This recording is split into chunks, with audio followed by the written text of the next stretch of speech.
Hi everybody, this is Amber with Sweet Tooth Cakes. Just wanted to do a quick tutorial on how to make this T-bone steak cake. I actually had this for a Father's Day cake this year. It was really fun. So what I used here was two 10-inch rounds, and I kind of stacked them, filled them, and then just did a basic cutout of a T-bone steak. It doesn't have to be perfect because none of them look the same. They're all a little bit different. Just make sure that you don't forget to add the actual T-bone when you are decorating. So I've gotten it all cut out to about the shape that I'm happy with, but I thought the edges were a little sharp. So I took my knife, held it at an angle, and kind of softened the sides a little bit and gave it a little bit of curvature. After I was done softening the sides and I got it to about how I wanted it to be, I went ahead and did a crumb coat. So for the crumb coat on this one, I wanted to make sure that I did not put it in the fridge. Usually I do, but for this one I wanted it to be soft underneath the fondant so that I could put more detail into the fondant, because once you put that cake in the fridge and then you put your fondant on top of it, it starts to harden up your fondant a little bit faster, and I didn't want that to happen. So I went ahead and crumb coated it, final coated it, and then left it out. So when I was ready for my fondant, I took a little bit of white, added some ivory and a little bit of brown. Make sure when you are rolling out your fondant that you do move it around a lot and poke out your air bubbles. If you don't move it around while you're rolling it, it will stick to your counter and that's just no fun. So go ahead and place your fondant on top of your cake and make sure you're pushing all the air bubbles out of the top and then down to the sides. Cut out all the excess with your pizza cutter, and then I used a sharp knife and kind of cut the extra excess off. After I was done cutting the extra excess off, I took my Dresden tool and I kind of put a little shape of where the bone, was going to go onto the cake. So go ahead and start putting in your T-bone shape.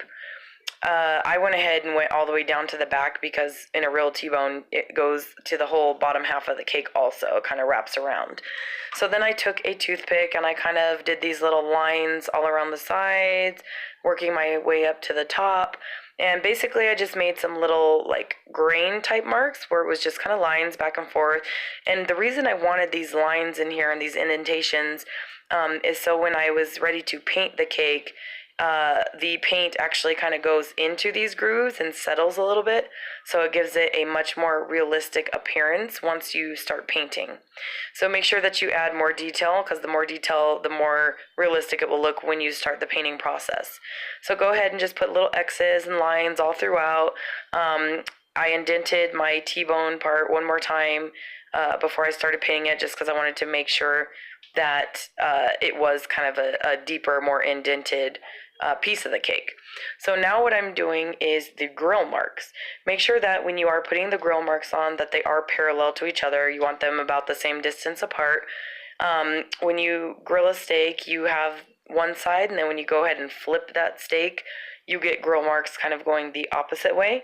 So just make sure that all of your grill marks line up, they're all parallel, and then kind of crisscrossing as you do the grill marks from after you have flipped the steak. So once I was done with this, I did take some ivory, a little tiny dot of brown, and some alcohol and mix it together. I kind of made it a little bit more watery because I wanted it to just not get so tacky so quickly. So I did 2 coats, and I went ahead and started with one side because I knew I was going to paint it twice. I just wasn't happy with the first color. I wanted it a little bit darker. So if you're going to paint it, you want to do it right away. If you wait and then you go to the other side and then you come back to the first side and start painting it, your paint can get tacky and it can kind of pull a little bit on the fondant and on the paint, and then you can definitely tell that it's actually painted.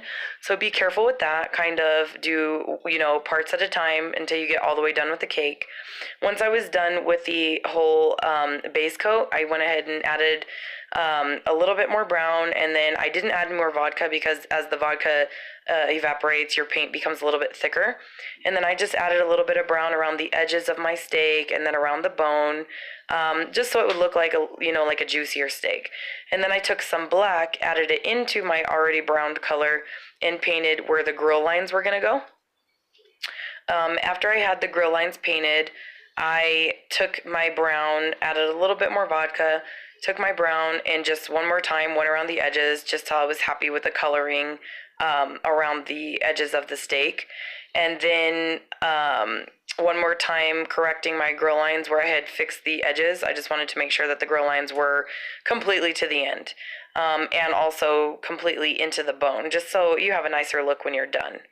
So after I was done adding my grill marks and making them look nice and neat, I just took some white and went ahead and started painting the actual T-bone shape. So T-bones, when you put them on the grill, the white kind of turns into a different color because now you're cooking the steak, you have juices flowing everywhere. So I took the white and went ahead and started painting my T-bone.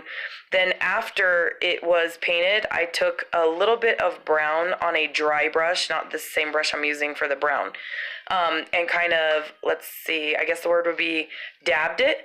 So I kind of just dabbed it down a bunch of times just so you have little tiny spots of brown, to where it kind of looks like the pores inside of the bone, like the marrow, I guess. And so it just gave it like a much more lifelike, realistic look.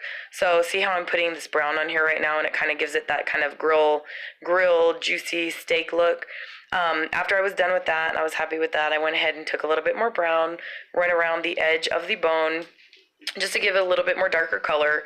And I actually had a lot of fun with this. I did go ahead and add some side dishes when I was done, a potato and some asparagus. I hope you guys enjoyed this video, and comment below if you have any questions. Thank you.